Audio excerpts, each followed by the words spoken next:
everybody. I hope that selfie time is going well for you. I hope you were able to think of some good things to do with this assignment over the previous 2 weeks. It's time to start executing.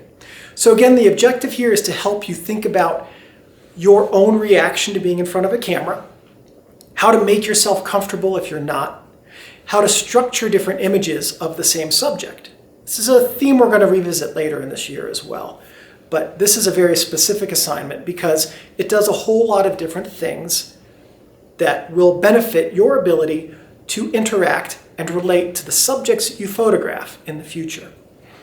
So as you finish your assignment, if you're going to share it on Instagram, hashtag P101WDH for Photography 101 with David Hancock.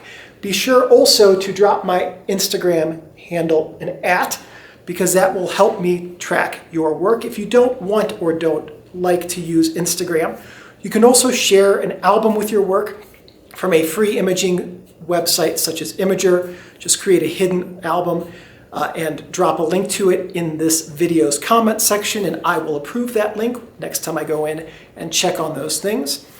And as you do that, I will be following along to see how you do. I may not be able to comment on every submission, but I will review them all. I'll see you guys at the beginning of June.